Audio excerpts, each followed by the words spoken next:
You are standing in the shower and the water has gone cold and you have not noticed because you are not in the shower anymore. You are in a conference room that does not exist, defending yourself against an accusation no one has made.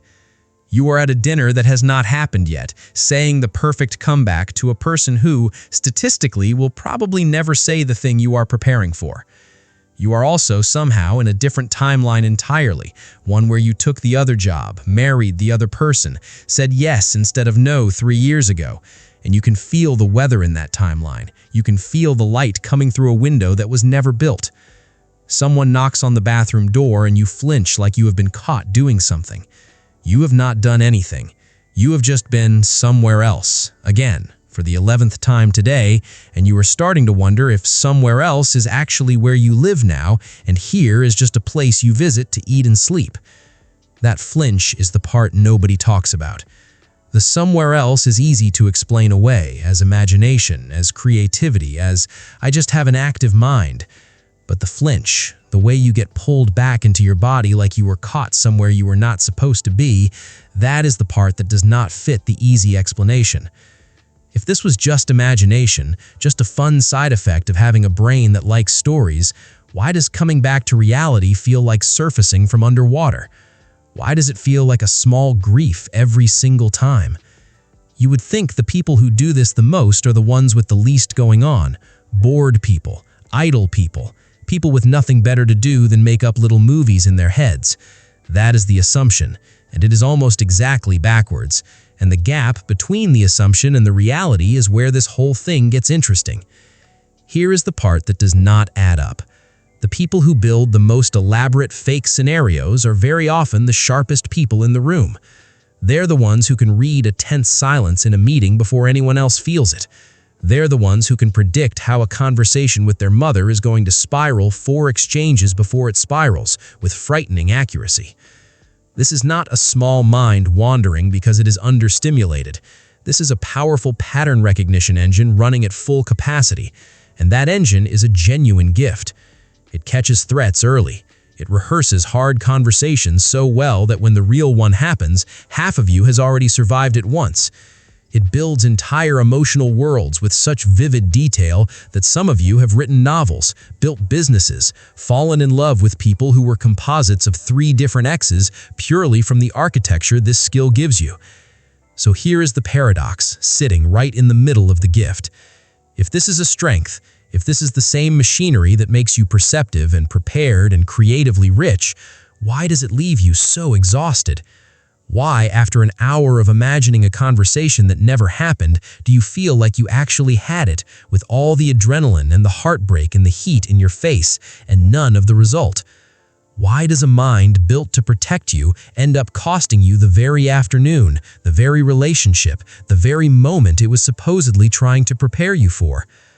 A smoke detector that never stops ringing is not protecting the house anymore.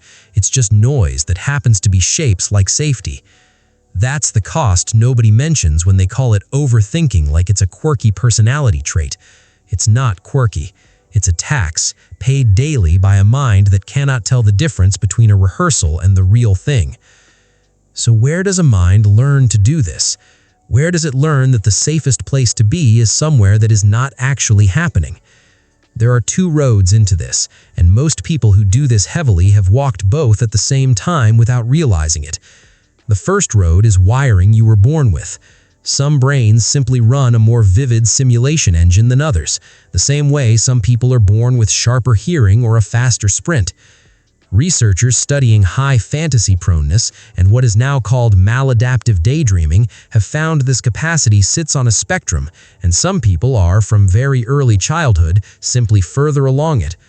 Think of it like the difference between a phone that can run 1 app at a time and a phone that can run 12 in the background without slowing down. Your mind was never broken. It was always running extra processes. The problem was never that the engine existed. The problem is what it got pointed at. The second road is the one that points it. Picture a child in a house where the emotional weather changes without warning, where you cannot predict if you're walking into calm or into a storm. A child cannot control the storm, but a child can control the inside of their own head, so they go inside. They build a place where the outcome is theirs to write, where the parent who is about to yell instead says the kind thing, where the version of the argument that already happened in their imagination is survivable because they already know every line of it. This is not weakness. This is one of the most resourceful things a small, powerless person can do with no other tools available. The simulation was not an escape from reality. It was the only room in the house where the child had the keys. And here is the quiet, important thing to sit with. A child who built an internal world that detailed, that controllable, that safe, was not failing to cope. They were succeeding, brilliantly, with the only material they had. The mind you are living in now is not a malfunction. It's a survival skill that never got the memo that the war is over. That's compassionate to know. But it also raises an uncomfortable question, because a skill built for a war that ended a long time ago does not just switch off when the danger passes. It looks for the next thing to defend against. So if this is where it came from, where is it actually showing up now, today, in a life that, on paper, looks safe? Sign 1. The preloaded argument. It starts small. You are driving to a family dinner that has not happened yet, and you are already in the middle of an argument with your sister that also has not happened yet. You know exactly what she is going to say about your job, your relationship, your choice to move across the country. You have already said the thing back to her, the perfect, devastating, calm thing, 3 different times with 3 different intonations. Psychologists call this anticipatory anxiety, the mind's attempt to neutralize uncertainty by simulating every branch of an unwritten conversation in advance. The cruel joke is this: when you actually arrive at dinner, your sister does not say any of the things you rehearsed. She asks about your dog, and you are left holding a fully loaded emotional weapon with nowhere to point it, depleted from a fight you had entirely by yourself, in a car, alone, for 45 minutes. You have not started living the evening yet, and you are already tired of it.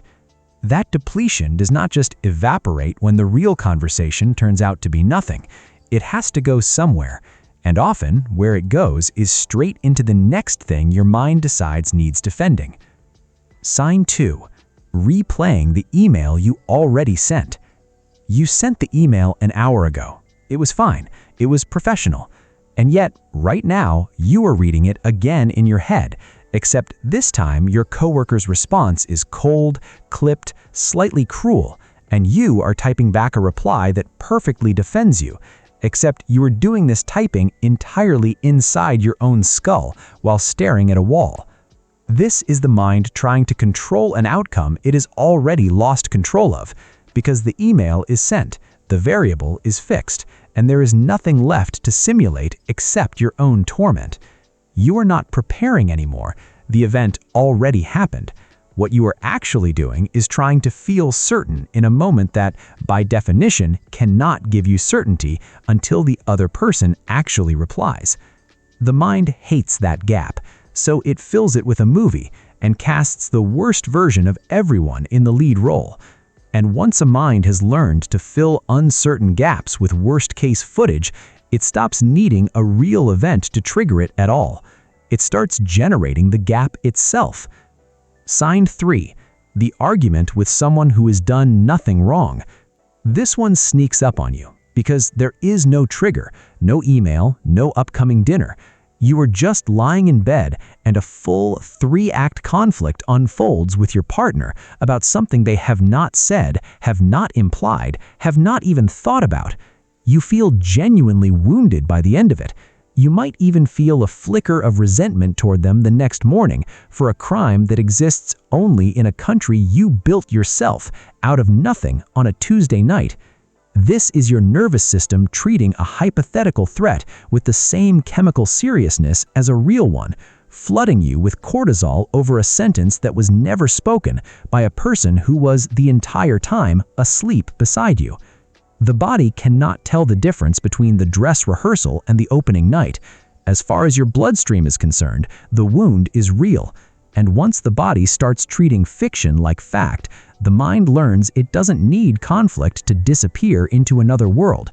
It can disappear for comfort instead of for defense, which seems gentler, until you notice how much of your actual life it has quietly replaced. Sign 4. The other life running in the background. This one feels different from the others, softer somehow. You are washing dishes, and you are not thinking about dishes. You are in an apartment you have never lived in with a version of yourself who made one different choice 5 years ago, and that version of you is happier, lighter, has a different laugh. This is not anxiety. This is what researchers studying maladaptive daydreaming describe as an immersive, often comforting alternate narrative, one that can run for so long and so vividly that people report losing track of real time, missing the sound of someone calling their name from the next room. The frightening part is not that you do this. Almost everyone does some version of this. The frightening part is how much better the other life feels than the one you are actually standing in, and how that gap, the wider it gets, the more pull the other life has on you. You are not escaping boredom. You are escaping a comparison your own mind keeps making between a life you can edit infinitely and one you cannot. And the more time spent inside an edited life, the harder the unedited one becomes to tolerate, which starts to explain something darker than any single daydream ever could. Sign 5. Mourning something that never happened. You catch yourself sad, properly sad, over the breakup with the person you imagined a future with, the one in the apartment that doesn't exist.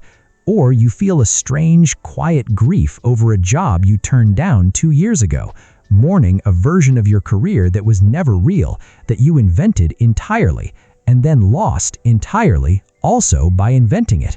This is the strangest and most telling sign of all, because these are not idle daydreams.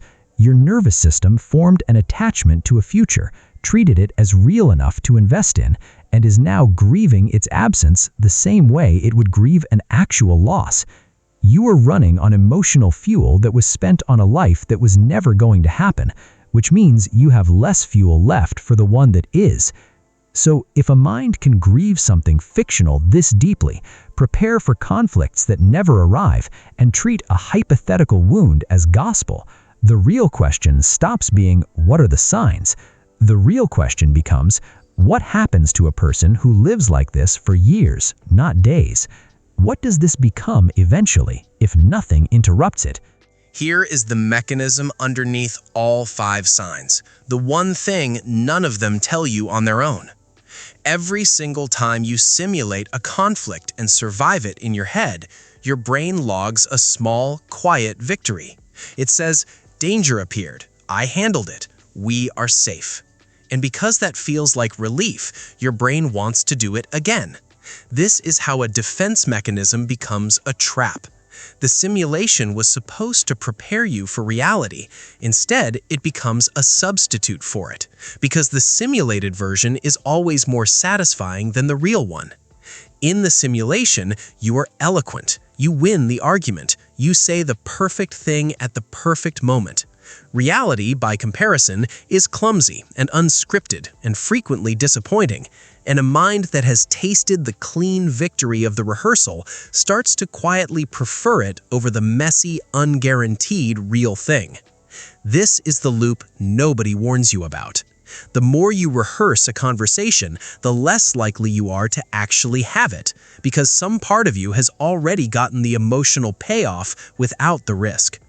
People who simulate confrontations for years sometimes never confront anyone, not because they are passive, but because they have already had the fight, won it, and moved on, entirely alone, while the actual relationship sits untouched, the actual resentment unspoken, the actual problem completely unsolved in the world outside their skull. The rehearsal becomes a closed loop that produces the feeling of resolution without any of its substance. And there is a second, quieter cost happening underneath that one. Every hour spent fully present in an imagined dinner, an imagined fight, an imagined other life is an hour your nervous system spent reacting to something that was not real, while the actual moment, the actual dishes, the actual person beside you in bed passed by unnoticed and unlived. You do not just lose the energy, you lose the evidence that your real life can also hold good things, because you were not there to collect it. Over years, this builds something brutal and self-confirming. The real world starts to feel duller than it is, not because it is duller, but because you've been comparing it to a world you got to script. None of this makes you broken. It makes you someone whose protective system has been working overtime for so long that it forgot it was ever supposed to be a backup generator, not the main power source. You do not need to become a different kind of person to work with this. You do not need to kill your imagination, and you shouldn't try, because the same machinery that builds the fake argument with your sister is the machinery that lets you write, plan, empathize, and create. The goal is never to shut off the simulator. The goal is to change its job description. Principle 1. Treat the daydream as a messenger, not a verdict. When you notice yourself 3 exchanges into an argument that hasn't happened, the old response is either to spiral inside it or shame yourself for doing it again. Try a third option. Ask the scenario what it is actually worried about. The fake fight with your sister is rarely about the fake fight. It's usually pointing at a real fear of not being respected, of being judged, of disappointing someone. Once you have the real fear named, the daydream has done its job and can let go, because you're no longer treating the script as a prediction. You're treating it as a translated message from a part of you that was trying to protect something real. Principle 2. Interrupt with a body-based anchor, not a thought-based argument. You can't outthink a vivid simulation because thinking is the exact tool the simulation is made of, so trying to logic your way out is fighting fire with more fire. Instead, give your nervous system something physical to grab onto. The cold edge of the counter under your hand, 4 slow breaths, naming 3 things you can actually see in the room you are actually in. This is not about discipline, it's about giving your body proof that the present moment is also available, so it stops defaulting to the version of events it has more practice running. Principle 3. Build one boundary around the daydream, not a war against it. Instead of trying to eliminate the alternate life or the rehearsed argument entirely, which usually backfires, give it a designated room. Some people find it works to allow themselves a set window, 10 minutes in the shower, the walk to the car, where the daydream is fully welcome, no guilt attached. The aim is not deprivation. The aim is teaching your mind that it doesn't have to colonize every quiet moment to get its turn, because it already knows one is coming. None of these principles ask you to want less, imagine less, or feel less. They ask the part of you built for defense to start trusting that the war it keeps preparing for is, most days, already over. Go back to the shower, water running cold, the version of you that flinched at the knock on the door like you had been caught somewhere forbidden. You were not caught doing anything wrong. You were doing the only thing a mind like yours has ever known how to do when the world feels uncertain. It built you a room with a door that locks, and inside that room, you got to be safe, capable, in control for as long as you needed to be a child standing in a house that didn't feel steady. That room was never the enemy. It was a shelter built by someone who had no other materials and no other architect. The work now is not to tear the shelter down, it's to walk back outside it more often, to let the actual evening, the actual dinner, the actual person breathing next to you in bed become at least as vivid as the rooms you can build alone. You are allowed to keep the gift. You are only being asked to remember that it was always meant to be a place you visit, not the place you live.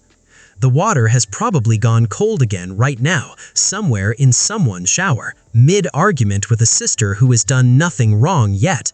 If that's you, you're not broken. You just built your safety the only way you knew how, a long time ago, and it's still working exactly as designed. If any part of this felt uncomfortably familiar, you're not alone in it, and it might help to just say so. Drop a comment with the version of this that's most you, the preloaded argument, the other life in the background, the grief over something that never happened. There's a strange relief in finding out the room you thought only you had built has other people standing in it too. And if you know someone who narrates entire arguments in the shower, send them this. Not to diagnose them, just so they know the door of that room has always had room for two.